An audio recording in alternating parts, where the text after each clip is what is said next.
Hey, everybody, and welcome to Learning from Smart People. I am your host, Rob Oliver, and I would like to just say thank you for being with me today.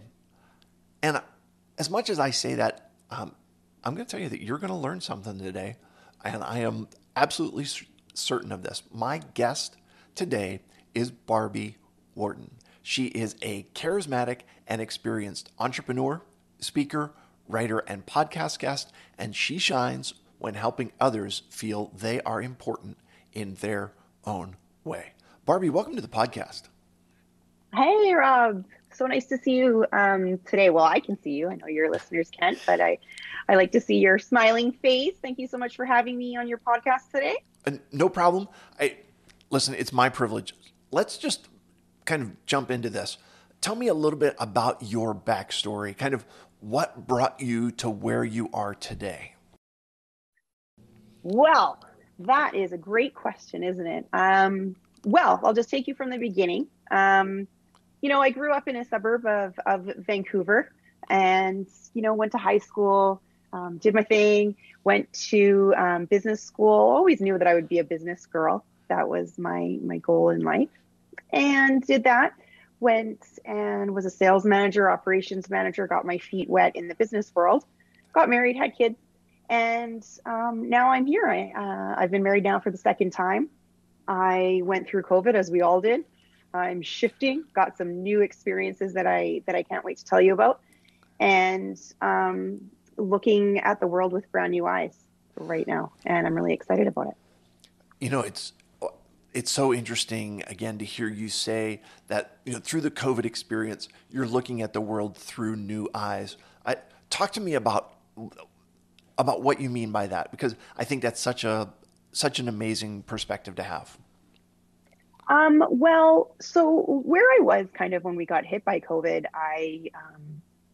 my majority of my career for the past 15 years was in large scale dance competitions for kids. So my mom, my sister, and I ran an event management company. My mom started it in 2000, and worked it from one competition to 14 across Western Canada.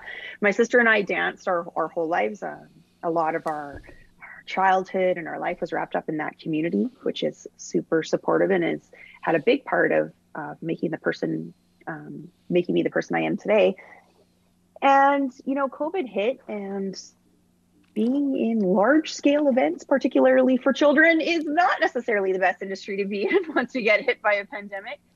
And we made the very hard decision to close our company for various reasons. And so I was stuck. My role in the company was being on stage. I was a speaker.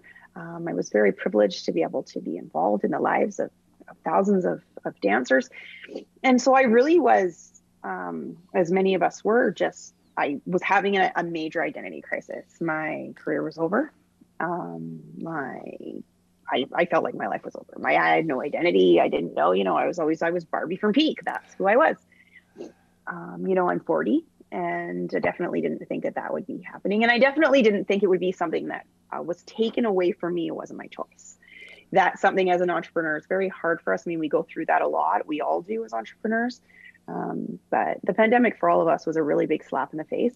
And it really was the universe sending us all a message to reassess what we are doing in life, what's important, what we actually want to keep around in our life, who we want to keep around us. And I do strongly believe that it's going to keep going in various levels until we all as a universe come together and really decide what's important in life and what's not, because we're all humans and we're all the same. So now, after going through that, I'm on to a new career, actually in the maritime industry, which is a definite shift. I'm very excited for that new challenge. But looking at my priorities in life, who I choose to have around me, who I choose to share my time with, I stay home a lot more than I used to. I look inward a lot more than I used to. And so looking now, on my life with fresh new eyes that are slower, I'm slowing down, really deciding about, what's worth my energy and what's not. And that's kind of what I mean when I say that. Yeah. there's a lot to unpack in what you just said, but let me just say from my own perspective, I really agree with your concept that sometimes the most difficult circumstances that we go through are the ones that teach us the most important lessons about life and about success, about relationships, about who we are. And it sounds to me like you're going through, COVID is difficult enough to go through as it is. And then you add the wrinkle to that, that this business that has become your identity, into which you've invested your heart and soul, now goes away. And what does that say about you? What does that say about, and your part of your identity is that, you're Barbie from Peak, and now there's no Peak. And now, like, I don't want to, don't take this offensive, but now you're just Barbie from nowhere, Mhm. right? Um, Yeah. Yeah. and And that's what exactly what I was feeling. I was just Barbie. right, And my husband, was very supportive. He's like, well, that's good enough. But it's very hard to get used to when you've hung your hat on something for a very long time. yeah, and I guess, did you kind of have to do an assessment? And I'm going to ask this because I have personal personal issues here. Okay, when I was 21, I developed or I sustained a spinal cord injury, and so paralyzed basically from the chest down with limited use of my arms and hands, and I had to assess how much my physical abilities defined who I am. And as a result, there was a lot of introspection, which is what you mentioned about, taking some time to look inward, to understand that the essence of me is not about throwing a football or riding a bike. The essence of me lives inside of me, and it's something that age doesn't change, and it's something that physical ability doesn't change, and it's something that appearance doesn't change.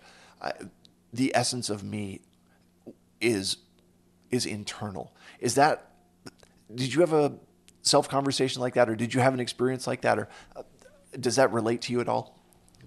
Oh, absolutely relates to me. And I actually, you know, when we get into it later, I will mention I had Bell's palsy in 2015. So, on the physical point that you're making, I have some thoughts there for that.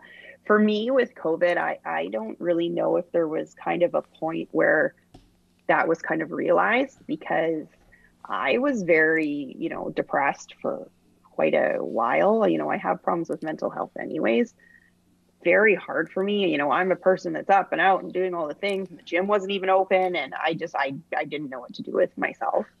I have two teenage boys, 15 and 13. So, while it is busy with them when I do have them part-time, they are a lot more independent now. So, without having those projects to kind of focus on, you're kind of like, what do I even do, with my time? Yeah. Now I did take a stab at starting again on my own. And I had some events last year that were very successful. They were small scale. But I think that as we are all learning through this COVID process, the things that gave us passion and drive before seem a little bit more exhausting now. And again, I do feel like that's the universe being like, hey, I told you, like, there's things that need to change, and we need to kind of pay attention to those opportunities that are put in front of us, especially the weird ones. The ones where there's an opportunity put in front of you that's weird. I never thought that I would be, heading up a digital scanning company in the maritime industry. That's just what I'm doing now. Right. When something weird is put in front of you, that's not a fluke. So to me, it's time to explore those options that can expand your world and take you somewhere where you didn't necessarily have in your plan. Because I think that we're all learning, especially now, that plans are useless. They just go right out the window, right? Yeah. Okay, so help me with this, because a lot of times when people bump up against adversity, bump up against obstacles, bump up against things that make things hard, sometimes we settle and say, okay, it's just too hard. I'm going to, like, I guess this is what I'm going to do. It's not what I had hoped to do. It's not what I had planned to do. It's not what I had thought I was going to do. But, if this is how things are, then I guess this is what I'll settle for. It doesn't sound like that's how you operate. You're not a settle for this kind of person. Am I reading you right? Yeah, I like to think that. I mean, it's not like you just and obviously with everything you've experienced in your life, I'm sure you're the same. It's not like you just like wake up one day and it's magic and you're like, oh, I'm not going to settle. I'm just going to like, today's the day. Like there's no big, it's just little steps where we only get one stab at this, whether are paralyzed or have a paralyzed face or get your identity crushed or COVID or your parents die. Like you only get one stab at it. So you can either settle or not settle. And settling to some people is different than others. And to me, if you want to settle and you want to work, at a coffee shop and do your things, that could be settling to one person and it could be the dream to another person. So to me, settling, no, it's not an option. It's not an option in anything. It's not an option in your marriage. It's not an option in, your lawn. If you want a nice lawn, don't settle, and I just really try to encourage people to absolutely to not do that. And it's not an instant thing. There's no answer. Right. It's just a matter of being like, what's the point if you're not happy? Okay. And I want to pick up on something you said in there though, and that is there is the inherent bias that we have as humans to judge other people and to say, I can't believe that she is, in a relationship or in a marriage, she is settling for him. Like she could do much better. Or, in work, I can't believe that he is just settling into that job where he could do so much better. And yet at the same time, there are elements of that in which other people have things going on that we don't understand. And you're kind of encouraging and empowering people to say, what are your goals? What is it that you want to do? And then go pursue those and just be comfortable being yourself and pursuing your own goals. Am I properly understanding what you're saying?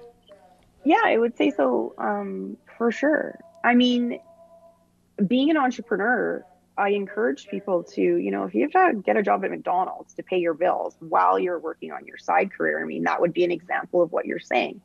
Somebody might not know that.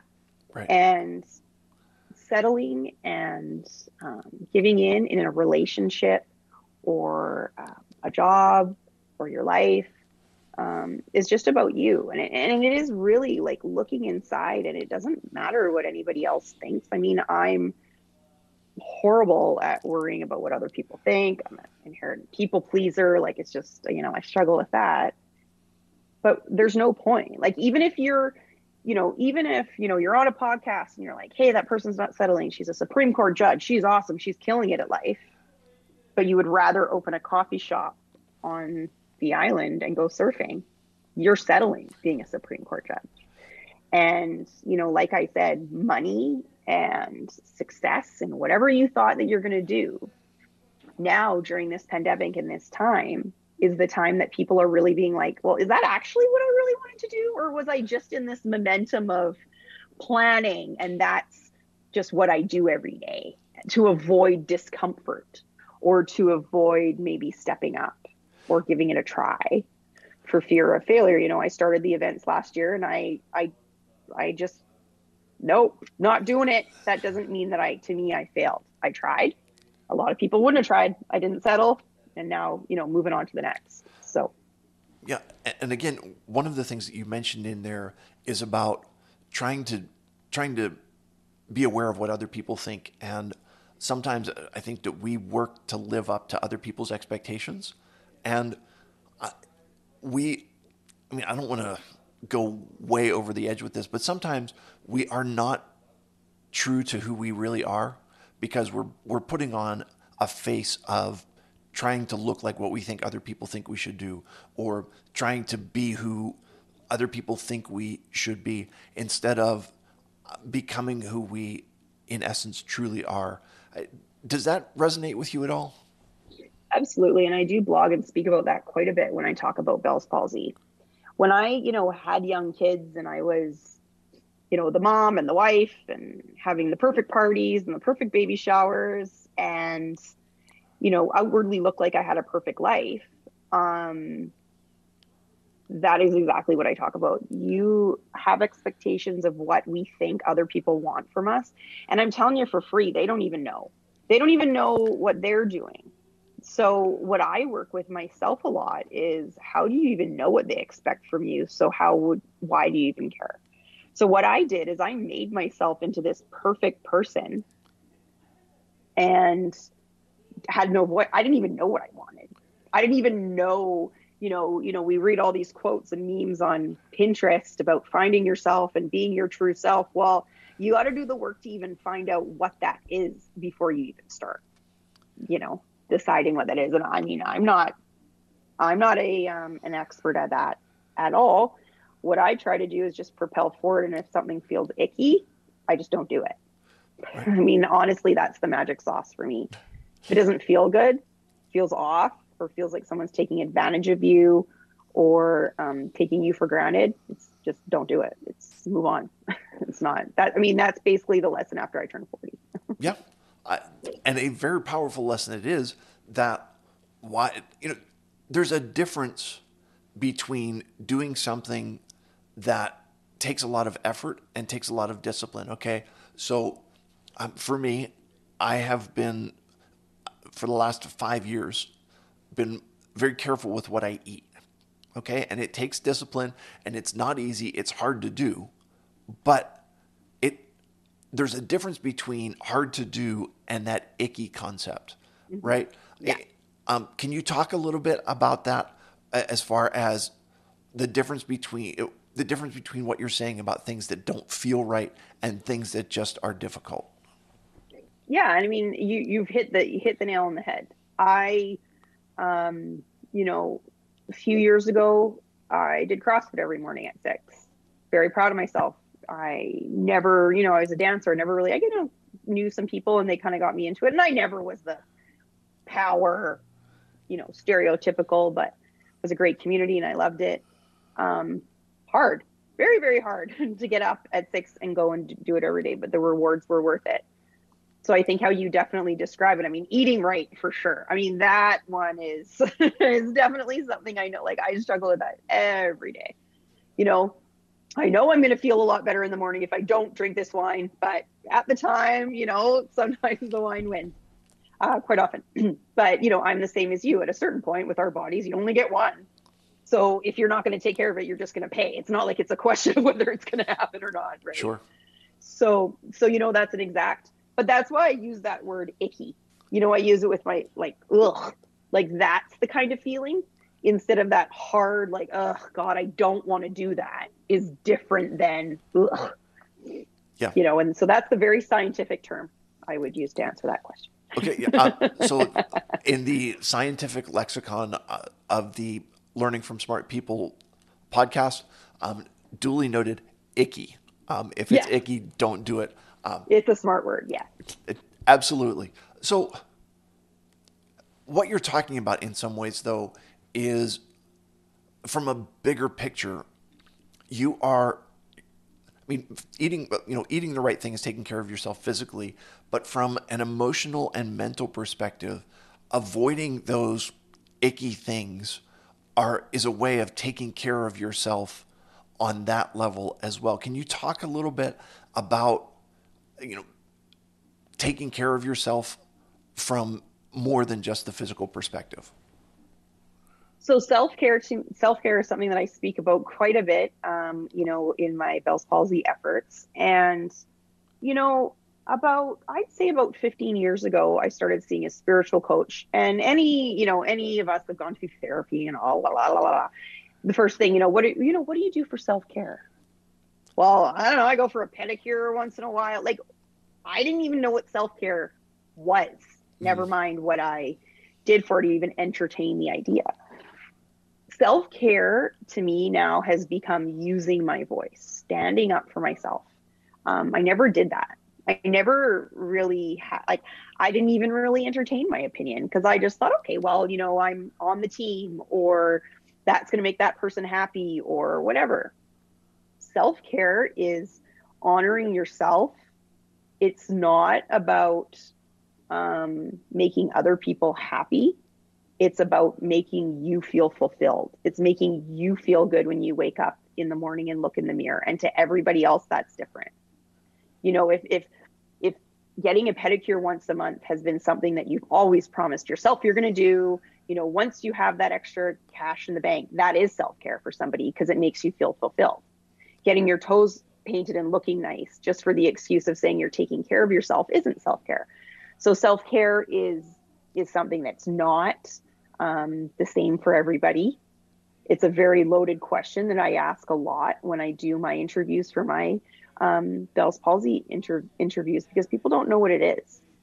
Your voice being paralyzed, or you not sticking up for yourself, or even knowing what you need, is where you need to start. And that is self-care. That self-care of taking care of all those emotions that you carry around that are icky inside, that are just going to turn into disease. Straight up, that is what's going to happen if you carry that crap around. It's not going anywhere. And so self-care to me is getting rid of that. I'm going to ask a question, and I'm hesitant to ask it, and please don't be offended. But no worries. I would imagine that the struggle with Bell's palsy, part of it is that you don't look like you used to look, and there is a certain amount of fear in putting your face in public, and when you go to share your own voice and to speak your own message, there is a hesitancy there because of the peripheral circumstances.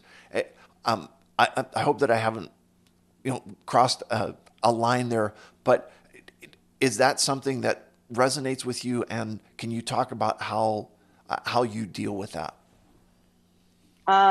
Absolutely doesn't offend me. I'm happy to share. It takes a lot to offend me. But anyways, absolutely. Your face is what you put forward in the world. And so, not even from a vanity point of view, it's the first thing people notice about you. It's the first thing people read. It's the first thing people do is look in your eyes. And when your face is presented differently, it fundamentally changes the person that you are inside. And that is what I talk about with a lot of my listeners on my Bell's Palsy Talk Instagram. I'm about 85% recovered. It happened to me about 6 years ago. There's a lot of people that don't recover. And so those people are the ones I talk to a lot about. They don't even let themselves have their picture taken with their kids. It fundamentally changes who you are. And exactly like you're saying, how you present to the world. Your fear that that's the first thing people are noticing, or your eye looks weird, or all those things. And to me, what I've come to realize is it's my responsibility as a person to share that journey with people so that they understand that their story matters. There's a reason that something like this has happened to us, has happened to you in your life, has happened to me in my life. For you, you are having your podcast and inspiring other people to listen and have lessons and better themselves. And for me, it's the same thing, inspiring people to feel that they're important. A lot of my life, I felt like my voice wasn't important enough to use. And then that's what my passion is now with Bell's palsy, is your voice. Your voice and your mouth got paralyzed, literally got paralyzed. Louise Hay, the first thing I looked up when it happened to me is, why is this happening to me? And her metaphysical explanation is, your mouth is paralyzed. You are not using your voice. Me, I took that and I was like, okay, I don't know what that means, because I told my mom, I'm joking around. She's like, really? Because you talk a lot, like you use your voice. And that's not what it is. It's using your voice, standing up for yourself, talking about what's important to you and important to the people that you love.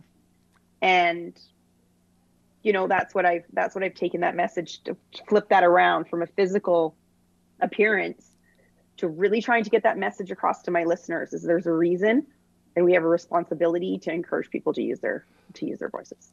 Okay. And I just want to talk about two things that you said there, and maybe get some clarification from you.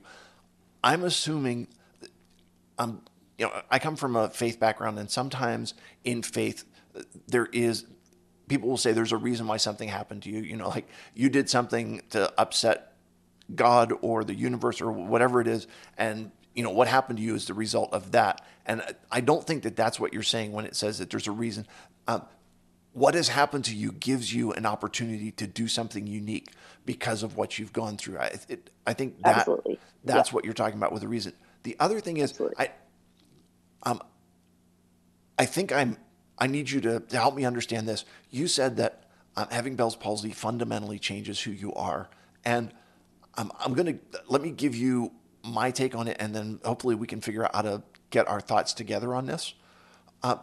My spinal cord injury fundamentally changes how I engage the world, but the essence of who I am, my quote unquote Robness, does not change as a result of my injury. It doesn't. And so, can you talk to me about how that fits in with what you mean when you say that the essence of who you are fundamentally changes because of your Bell's palsy? Yes. So I agree with you that maybe the evolution of who you are changes. The experience makes you expand as a person. Maybe I think we're saying the same thing with Okay, different words. got it. I don't change. Barbie's the same. It doesn't make me a better or worse person inside. It gives me more to offer the world, Okay, if that. no, so that's exactly, you and I are definitely saying the same thing. So let me just rephrase it in this way. Okay, Mhm. the way that you experience life and what you know and understand about life has has grown dramatically because of the experience that you've gone through. But the essence of who you are, your likes and dislikes, your sense of humor, your personality, many of those things, you know, have not changed at all. It's just the it's been a learning and growing opportunity for you to go through those that difficult experience. Is that fair enough? Yes, yes, I agree. And I like that way of saying it. I think every experience that we have, positively, negatively, every single person we meet on the street changes us in a positive or negative way. But yes, the inside person, doesn't matter whether you're wearing a purple suit or, you have red hair or purple hair. Yeah, you're amazing core self, no matter where you go. And to touch on the part where there's a reason that this happened, you're right. I'm not, it's not a punishment thing. There's no, faith, universe, anything that we look to. It's not a punishment thing, in my opinion or my view. It's being shown that you're amazing and you have things to offer. Everybody has a gift to offer that somebody else doesn't.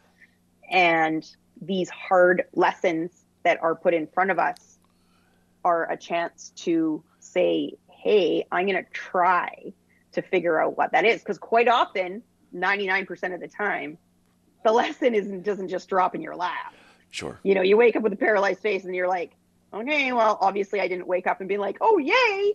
I get to have a lesson that somebody else didn't, and this is going to be so fun, right? Like Right. later you realize, okay, well, I need to do something with this. Sure. That's how we heal. No doubt. And I will just share my side of the story, and that is, I agree completely. It's something that you grow into, and it doesn't change the fact that every now and then you're like, this is hard.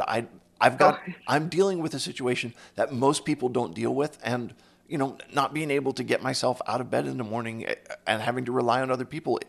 I mean, it sucks. And then I realized, yeah, it sucks. Yeah. the I am blessed. I've got so many wonderful things in my life, and yeah, that's just part of where I am, and it's part of my journey. And you move forward from there, and yes, it is difficult, but you look at what you can do, you look at what you do have, and you let go of what you don't. So, listen, Barbie, you've been phenomenal. I really appreciate talking to you. There was so much more that I would love to share, about you and what you're doing, but we are running out of time. So, if people want to get a hold of you or get in touch with you, what's the best way to do that online, or how would you suggest? Yes, thank you, Rob. I could talk to you forever. That I do run into that quite a bit on podcasts. I have a lot to say, and I just love guesting. The thing I'm most passionate about right now that I'm working on, it's called Bell's Palsy Talk. I've mentioned it now a couple of times on Instagram, is where most of it lives. So the handle is Bell's Palsy Talk. And on there, what I do is I have live interviews with followers and health professionals. And I'm very passionate about bringing more awareness. It isn't a very common thing. So I like to have educated professionals come in and talk about it. But the thing I'm most passionate about is the community that we're creating and talking to others going through the same thing. Because like we said, it's a very unique thing, having your face, because people are like, oh, could be worse, but it still affects you in such a huge way. And I'm very excited about bringing all these people together with that. And then I also have my website, barbiewharton.com, where I blog and I talk about things that are going on in my life that I really enjoy sharing with people. Because like I said, I really in life is important for us to realize, like, no matter what we're all going through, we're all human and we're all very important in our own way. Absolutely. And I will put links to all of your social media and website and everything down in the show notes so people can find you. Barbie, you've been wonderful. It is time for 3 questions to establish your humanity. Are you ready for these, my friend? I hope so. I'm ready. Okay.